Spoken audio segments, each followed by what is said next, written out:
अस्सलामुअलैकुम। आप देख रहे हैं मेरा यूट्यूब चैनल अवैस इलेक्ट्रिक और मेरा नाम अवैस है। प्यारे दोस्तों, आज का जो हमारा मौजू है वो है सोलर लोकल इन्वर्टर के बारे में। ये जो लोकल सोलर इन्वर्टर हैं जो आजकल बहुत फेमस हो रहे हैं। ये वीडियो उन लोगों के लिए जो इंटरेस्ट हैं इनको लगाने के लिए। तो ये बातें, ये पैगाम इससे पहले आपको किसी ने नहीं बताया होगा जो मैं आज आपको बताने जा रहा हूँ। तो इस इन्वर्टर को लेने से पहले आपने दुकान पे जाके इसको खोल के कौन सी चीज़ें चेक करनी है वो आज की इस वीडियो में आपको बताऊंगा। लोग इसके बारे में आजकल बहुत ज़्यादा फ्रॉड कर रहे हैं। हर एरा गैरा इसको असेंबल करके बेच रहा है क्योंकि लाहौर में इसके स्पेयर पार्ट्स मिल जाते हैं और वो इनको लाकर आपस में जोड़कर बेच देते हैं। लेकिन थ्योरी भी कोई चीज़ होती है, कोई नॉलेज भी कोई चीज़ होती है। ठीक है, तो इसलिए मैं आपको आज की इस वीडियो में यही बताऊंगा कि आपने इस लोकल देसी इन्वर्टर को परचेज़ करने से पहले किन चीज़ों का ख्याल रखना चाहिए। वैसे ये यूपीएस बहुत ज़्यादा अच्छे हैं, लोड भी उठाते हैं, काम भी एक ब्रांडेड इन्वर्टर से ज़्यादा अच्छा करते हैं। ठीक है, और आजकल जो मार्केट में जो इसके बारे में ट्रेंड चला हुआ है वो ये है कि जी 6 कैपेसिटर लगा देते हैं। ठीक है जी, 2 ये कॉइल्स लगा देते हैं और उसके बाद जी ये कोई IGBTs लगा देते हैं और इसको जी 10 kVA 20 kVA करके इसको सेल आउट कर देते हैं। लेकिन एक्चुअल में इसकी ये पावर होती नहीं है। तो आज मैं आपको इसकी एक्चुअल पावर मालूम करने का तरीका यही बताऊंगा। जो मार्केट में आजकल जो सोलर इन्वर्टर हैं वो क्या करते हैं जी, 4 कैपेसिटर लगा देते हैं और 4 IGBTs लगा देते हैं, एक कॉइल लगा देते हैं जी और 10 kVA का इस इन्वर्टर को सेल आउट कर देते हैं। तो मुझे तो समझ नहीं आती कि 4 कैपेसिटर और 4 IGBTs और एक कॉइल के साथ ये 10 kVA किस तरह बन जाता है। बहरहाल आपको इन फ्रॉड से बचना चाहिए। ठीक है, इससे पहले जो मार्केट में लोकल यूपीएस आए थे वो भी बहुत ज़्यादा अच्छे थे। वो आम जो इन्वर्टर थे, जो होममेड के यूपीएस थे, उनसे ज़्यादा ये लोड उठाते थे। लेकिन मसला ये था कि हर जो बंदा था वो यूपीएस बनाना शुरू कर दिया था। इसकी ट्यूनिंग हर बंदे को नहीं आती थी, बैटरी की कट ऑफ की वोल्टेज की सेटिंग किसी को नहीं आती थी, और कितनी प्लेटों वाली बैटरी पे कितने वोल्टेज देने चाहिए, 24 वोल्ट वाले पे कितने वोल्टेज देने चाहिए, 48 वोल्ट वाले पे कितने वोल्टेज देने चाहिए, ये इनकी सेटिंग के बारे में किसको इल्म नहीं था। इससे पहले मैंने एक वीडियो बनाई थी जिसके ऊपर बल्क चार्जिंग और फ्लोटिंग चार्जिंग के बारे में मैंने बताया हुआ है कि यूपीएस या सोलर इन्वर्टर के बैटरी की चार्जिंग को आप दुरुस्त तरीके से किस तरह कर सकते हैं। अगर आपने वो नहीं देखी तो वो भी जाके आप देख सकते हैं मेरे चैनल पे। तो ये जो यूपीएस थे ये भी बहुत अच्छे काम कर रहे थे, लेकिन बेहतर नॉलेज ना होने की वजह से, थ्योरी ना होने की वजह से लोगों ने इसको तबाह करके रख दिया है।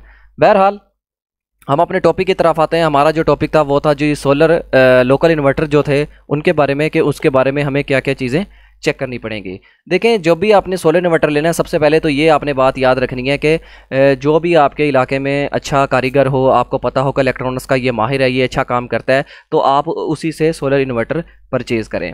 ठीक है, और सबसे जो अहम बात होती है सोलर इन्वर्टर को परचेज़ करते वक्त वो होती है जी इसके PCB, यानी कि PCB इसके ये इस बोर्ड को कहते हैं। ठीक है, जिसके ऊपर ये छोटे छोटे तमाम कंपोनेंट्स लगे होते हैं। जो लोकल इन्वर्टर होते हैं उनका ये PCB बहुत वीक होता है, बहुत नाजुक होता है और बहुत पतला होता है, यानी कि एक दफ़ा टांका लगाने के बाद ये उखड़ जाता है। जिस तरह ये आपके सामने इस तस्वीर में नज़र आ रहा है कि ये हालत हुई है। ठीक है, ये देखें, ये जला हुआ है, ये रिपेयर किया हुआ है, उसके बाद दोबारा वो उसके जो ये डायग्राम बनी होती है वो उखड़ जाती है और हमें पता ही नहीं लगता कि इसके ऊपर किस वैल्यू का कंपोनेंट लगना है। तो सबसे पहले आपने यही बात जाननी है कि जो भी आपने लोकल इन्वर्टर लेना है, परचेज़ करना है, उसको वहीं पे खोलना है। ठीक है, उसके बाद उसका PCB बोर्ड चेक करना है कि वो किस कैटेगरी का लगा हुआ है। आधे से ज़्यादा मालूमात आपको वहीं पे मिल जाएगी। इसके बाद आपने देखना है कि उसके अंदर IGBTs कितने लगे हुए हैं। ठीक है जी, ये जो आपको नज़र आ रहे हैं ये तो एक UPS का मॉड्यूल है, उसके अंदर ये FETs लगी हुई है, ये IGBTs वगैरह होते हैं।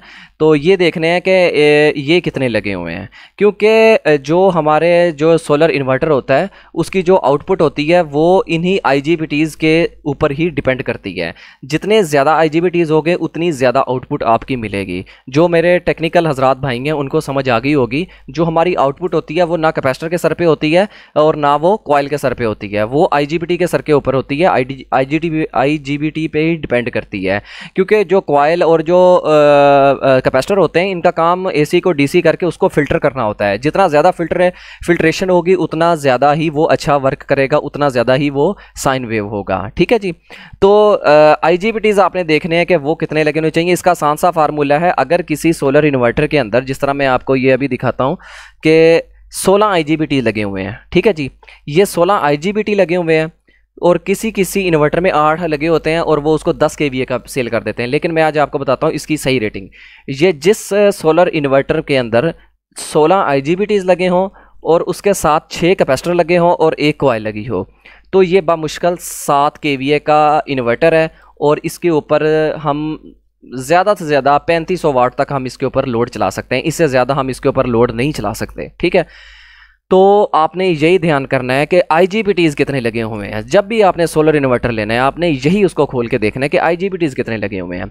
और उसके अलावा आपने ये चेक करना है कि उसके अंदर कैपेसिटर कितने लगे हुए हैं। 4 कैपेसिटर नहीं, कम से कम 6 कैपेसिटर लगे होने चाहिए। और कॉइल 2 हो जाए तो वेल एंड गुड है, अगर 1 हो जाए तो फिर भी ये चलेगी। ठीक है जी। इसके बाद जी जो हमारी तीसरी बारी है, जो ध्यान रखने वाली जो सबसे ज़्यादा चीज़ है वो है रेक्टिफायर की। यानी कि ये रेक्टिफायर रीढ़ की हड्डी का काम करती है जिस तरह IGBTs हैं। यानी कि ये हमने 60 एम्पेयर के 2 रेक्टिफायर लगाए हुए हैं। आजकल क्या करते हैं 30-30 एम्पेयर के या 20-20 एम्पेयर के 2 रेक्टिफायर लगा देते हैं। वो क्या होता है, जब वापडा शेयरिंग होती है या रिवर्स होती है सोलर से वापडा की तरफ, तो वो रेक्टिफायर काम अपना करना छोड़ देते हैं, जिसकी वजह से ब्लास्ट हो जाते हैं इन्वर्टर जल जाते हैं।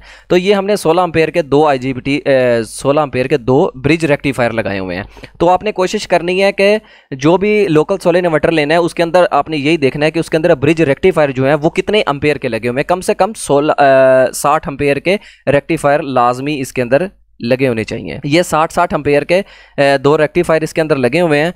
तो आपने भी यही देखना है। एक रेक्टिफायर होता है जो वापडा शेयरिंग के लिए होता है, यानी कि AC को DC में कन्वर्ट करता होता है। ठीक है जी। और दूसरा रेक्टिफायर जो होता है, जो ब्रिज रेक्टिफायर होता है, वो होता है कि जी सोलर की बिजली जो होती है वो वापडा की तरफ नहीं जाने देता है। ठीक है, इसलिए इन दोनों को लगाया जाता है ताकि रिवर्स ना हो सके बिजली। 16 IGBTs लगाकर हम बामुश्किल जो है हम तकरीबन 3300 वाट या 3500 वाट हम पूरा कर रहे हैं। तो मुझे उन लोगों की समझ नहीं आती जो तकरीबन सिर्फ 4 कैपेसिटर लगा के और 2 कॉइल्स वगैरह लगा के और उसको जी 10 kVA का सेल आउट कर रहे हैं, 20 kVA का सेल आउट कर रहे हैं। और इसके अलावा बिजली इसकी जो कीमत होती है वो डबल से भी ट्रिपल ले रहे होते हैं। तो इसलिए मैंने इसके ऊपर वीडियो बनाई है कि जो भी बंदा सोलर इन्वर्टर परचेज करने जाए, वो एक तो अगर उसको खुद को नहीं पता तो वो किसी माहिर इंसान को लेके जाए, दूसरा किसी जो उसके शहर के अंदर जो इलेक्ट्रॉनिक्स का माहिर हो, उसे पता हो, उसके इन्वर्टर जो है उससे परचेज करे।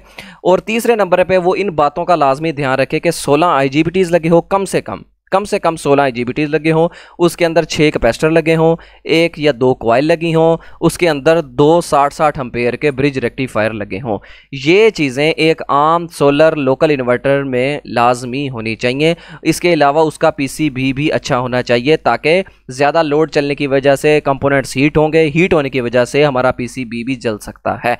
तो ये चीज़ें थी कुछ जानने वाली जो इस हमारे देसी लोकल UPS में देखने को मिलती हैं। और इन्हीं चीज़ों का हमें ख्याल रखना चाहिए और परचेज़ करते वक्त इन्हीं चीज़ों को ध्यान में रखना चाहिए।